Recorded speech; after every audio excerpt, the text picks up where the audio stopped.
నమస్కారం సుభాష్ శర్మ గారు. శ్రీమాత్రేనమండి. సో ముఖ్యంగా సార్ దేశకాల మాన పరిస్థితుల ప్రకారం చాలా క్రైసిస్ కనిపిస్తూ ఉంది. అసలు కొంత సోషల్ మీడియాలో ఇంత డబ్బు డ్రా చేశారు ఇన్ని రోజులలో అని చెప్పేసి కొన్ని వార్తలు కూడా వస్తున్నాయి. మరి పుకార్లు అనుకోవచ్చు, ఏమనుకోవచ్చో తెలియదు. సో ఏది ఏమైనప్పటికీ కూడా కొంత గడ్డు కాలం చూసే అవకాశం ఉంది. ఇప్పటికే మనం చూస్తూ ఉన్నాం, అసలు సిలిండర్ దొరకట్లేదు. ఇంకా రకరకాలుగా బయట కొన్ని చూస్తే మనం ఎవరైతే టిఫిన్లు టీలు అమ్ముకునే వాళ్ళు కూడా మొత్తం మూసేసినటువంటి పరిస్థితి. అంటే దీనివల్ల క్రమక్రమంగా సో ఒక మనలాంటి సామాన్యుడి మీద కూడా ఒక భారం పడే అవకాశం ఉంది. అంటే నిత్యావసర వస్తువులు దొరకకపోతే అందరికీ ప్రమాదమే. ఫర్ ఎగ్జాంపుల్ వంట నూనె దొరకకపోయినా, వండుకోవడానికి గ్యాస్ దొరకకపోయినా చాలా ప్రమాదం. ఏంటి సార్ అసలు మీ ప్రిడిక్షన్ ఏం చెప్తుంది? నిజంగానే ఒక విపత్కర పరిస్థితి ఏమన్నా రాబోతుందా, లేకపోతే ఇలానే కొనసాగుతుంది కొన్ని రోజులని ఏమైనా చెప్తారా మీరు? ఇప్పుడున్నటువంటి పరిస్థితుల ప్రకారం కనుక చూసుకున్నట్టయితే కొరత అయితే తప్పకుండా ఏర్పడుతుంది. అది ఎంతవరకు మనకు భారాన్ని కలిగిస్తుంది అనేటువంటిది మనం చెప్పలేం. కానీ 100% అంటే ఈ యుద్ధ వాతావరణం ఉన్నంత కాలం, ఈ మంతనాలు నడిచినంత కాలం మనకు కొరత, వంట గ్యాస్ కొరత ఏర్పడుతుంది, మనకు వంట నూనె ఆయిల్ కొరత ఏర్పడుతూ ఉంటుంది. అలాగే మనకు ఈ పెట్రోలు డీజిల్ ధరలు కూడా, ఆ ధరలు పక్కన పెడితే అవి కూడా అందడం చాలా కష్టమైపోయినటువంటి పరిస్థితులు చూస్తాము. ఇలా ఒకటి కాదు, మనిషి వాడేటటువంటి నిత్యావసర సరుకులు ఏవైతే ఉన్నాయో దాని మీద కనుక భారం పడితే దేశ ఆర్థిక వ్యవస్థే కాదు, మొత్తం మన భారతదేశం అంతా కూడా ఆర్థిక వ్యవస్థలో మునిగిపోయినటువంటి పరిస్థితులు ఏర్పడుతూ ఉంటాయి. అంటే కొనలేనటువంటి సిచ్యువేషన్. ఇక మన పూర్వ పద్ధతులు కట్టెల పొయ్యిలు లేదంటే కరెంటు పొయ్యిలు ఇవే వచ్చేటటువంటి అవకాశం ఉంటుంది తప్ప ఇక వంట గ్యాస్ కానీ, వంటకు సంబంధించిన క్రూడ్ ఆయిల్స్ కానివచ్చు, అంటే చమురులు ధరలు కావచ్చు, ఇవన్నీ కూడా విపరీతంగా పెరిగిపోతే మనిషికి ఆర్థిక భారం పెరిగిపోయి అవన్నీ కూడా భరించలేనటువంటి పరిస్థితిలో ఉంటాడు. దాని ద్వారా మనకి ఎన్నో రకాల విపత్కరమైన పరిస్థితులు నెలకొంటూ ఉంటాయి. ఇది ఇంకా కొన్ని రోజుల పాటు గడిచేటటువంటి అవకాశం ఉంది. శాశ్వతమైనటువంటి పరిష్కారం అనేటటువంటిది తప్పకుండా ఉంటుంది. అది బికాజ్ అది గవర్నమెంట్ రంగ చేతిలో ఉంటుంది. అది ఆయా దేశాల మంతనాల మీద ఆధారపడి ఉంటుంది. కాబట్టి ఇప్పుడున్నటువంటి పరిస్థితుల్లో తప్పకుండా దీని యొక్క ప్రభావం మాత్రం మనం అనుభవించేటటువంటి పరిస్థితుల్లో మాత్రం తప్పకుండా ఉంటామండి. అది ఇంకా కొంతకాలం ఇలాగే నడిచేటటువంటి పరిస్థితులు ఏర్పడతాయి.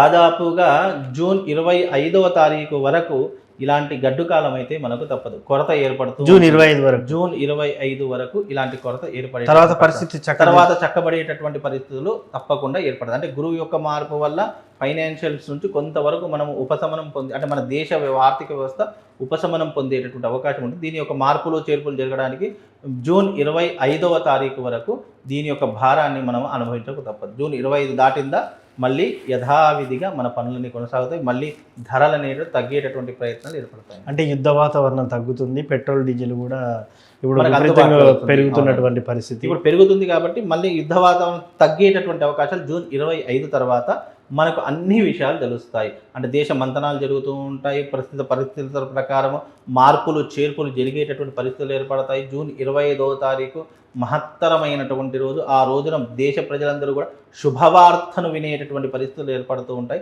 తప్పకుండా దీని యొక్క అనుభూతిని ప్రతి ఒక్క భారతీయుడు పొందేటటువంటి అవకాశం ఏర్పడుతుంది.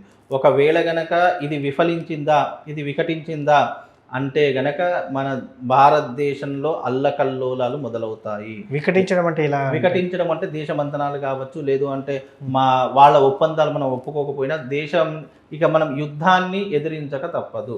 ఇక యుద్ధం చేయవలసినటువంటి పరిస్థితులు అయితే తప్పకుండా ఏర్పడుతుంది. అందుకే ఏ డెసిషన్ తీసుకున్నా జూన్ 25వ తారీఖు వరకు డెసిషన్ తీసుకోవాలి. లేదు అంటే దాని తర్వాత ఇప్పుడు మనం దుబాయ్లో చూసాము, అలాగే మనకు ఇజ్రాయిల్లో చూసాము. ఇలాంటి వాతావరణాలు మళ్ళీ భారతదేశానికి కూడా విపత్తు పొంచి ఉండేటటువంటి పరిస్థితులు ఏర్పడతాయి. అంతవరకు రాకుండా ఉండేటటువంటి బాధ్యత మన దేశ ప్రధాని గారు తీసుకోవాలి. అలాగే రాష్ట్ర ప్రభుత్వం కూడా ఇలాంటి దాని మీద మంతనాలు జరిపిస్తే దాని యొక్క పరిస్థితుల ప్రభావం పెరుగుతుందా తగ్గుతుంది. ఇప్పుడు సాధారణమైనటువంటి మనిషి అయితే ఏం చేయలేడండి. దీనికంటూ ఒక వ్యవస్థ ఉంది, దీనికంటూ విచారణ చేసేటటువంటి వ్యవస్థ ఉంది. ఆయా వ్యవస్థలు సరైనటువంటి నిర్ణయం తీసుకుంటే దేశ ప్రజలు సుఖంగా ఉంటారు. లేదు అని అంటే కనుక కత్తులు పట్టుకునో, బాంబులు పట్టుకునో, గన్నులు పట్టుకునో యుద్ధం అయితే చేయకైతే తప్పదండి మనకు. సో మొత్తానికి జూన్ 25 తర్వాత పరిస్థితి చాలా వరకు సద్దుమణిగే అవకాశం. ఒకవేళ సద్దుమణగకపోతే మాత్రము మనం యుద్ధం చేయవచ్చు. ఇప్పుడు ఎలాగైతే బాంబుల దాడులు జరిగాయో అలాగే భారతదేశం మీద కూడా అలాగే బాంబుల దాడులు జరిగే అవకాశం ఉంది. 100%. అంటే అది ఎప్పుడు అది ఒప్పందాల మీద ఆధారపడి ఉన్నటువంటి అంశం. ఇంకోటి ఏంటంటే ఈ రాబోయేటటువంటి 25 రోజుల్లో according to astrology planetary position ప్రకారం తగ్గేటటువంటి పరిస్థితులు అయితే ఉన్నాయి. కానీ అది ఆయా వ్యక్తుల యొక్క సూచనల మీద ఆధారపడి ఉన్నాయి కాబట్టి లెట్స్ సి, అంతే, వెయిట్ చూడాలి తప్ప దాని గురించి మనం పెద్ద చెప్పుకోదలసిన ఏం లేదు. నెక్స్ట్ రాష్ట్ర రాజకీయాలు కానీ దేశ రాజకీయాలు కానీ ఎలా ఉండబోతున్నాయి అంటారు? దేశ రాజకీయాల్లో మాత్రం తప్పకుండా మార్పులు అయితే జరిగేటటువంటి పరిస్థితులు. ఇప్పటికే నేను అంటే చెప్తున్నాను, కాంగ్రెస్ మీద తీవ్రమైనటువంటి అసంతృప్తి జనాల మధ్యలో ఉంది. అది ఎప్పుడు వికటిస్తుందా, ఎప్పుడు కాంగ్రెస్ ప్రభుత్వం మీద జనాలు విరుచుకుపడతారా అనేటువంటిది అయితే అర్థం కావట్లేదు. కానీ 100% పార్టీలో మళ్ళీ చీలికలు ఏర్పడేటటువంటి సూచనలు కనిపిస్తున్నాయి, లేదా మధ్యంతర ఎన్నికలు వచ్చేటటువంటి పరిస్థితులు కనిపిస్తున్నాయి. అవిశ్వాస తీర్మానం కనుక వచ్చిందా ఒక్కసారి ఎమ్మెల్యేల దగ్గర నుంచి, తప్పకుండా మళ్ళీ కొత్త గవర్నమెంట్ వచ్చేటటువంటి సూచనలు అయితే కనిపిస్తాయి. కాకపోతే ఏంటంటే ఇప్పుడున్నటువంటి పరిస్థితుల ప్రకారము కాంగ్రెస్ గవర్నమెంట్ మీద అయితే ప్రజలందరూ కూడా తీవ్రమైనటువంటి అసంతృప్తితో ఉన్నారు.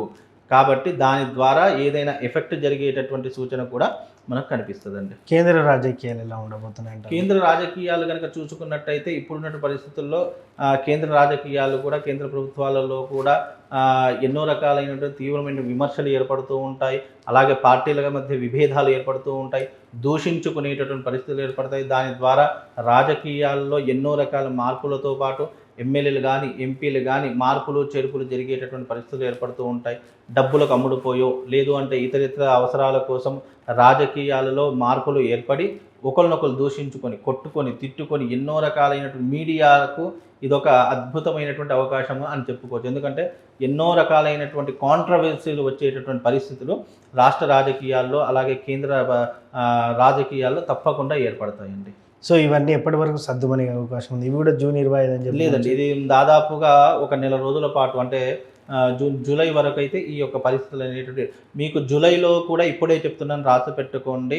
100% దేశ రాష్ట్ర రాజకీయాల్లో లేదా మన రాష్ట్ర రాజకీయాల్లో తప్పకుండా ఒక చరిత్ర సృష్టించేటటువంటి పరిస్థితులు ఏర్పడతాయి. ఇది కూడా రాసి పెట్టుకోండి. అంటే వ్యక్తి మారడం కావచ్చు, లేదు అని అంటే కనుక మనకు కొత్త పార్టీ అనేటటువంటిది రావచ్చు. అంటే కొత్త పార్టీ అంటే మళ్ళీ కొత్త సీఎం కావచ్చు, లేదు అని అంటే కనుక వేరే పార్టీ అధికారంలోకి వచ్చేటటువంటి అవకాశం కానీ ఇలాంటివి తప్పకుండా జరిగేటటువంటి పరిస్థితులు అయితే ఏర్పడేటటువంటి అవకాశాలు ఉన్నాయండి. సో మొత్తానికి దేశకాలమాన పరిస్థితుల ప్రకారం ఇలాంటి గడ్డి పరిస్థితులు మనం చూడబోతున్నాం. అవునండి. So thank you sir.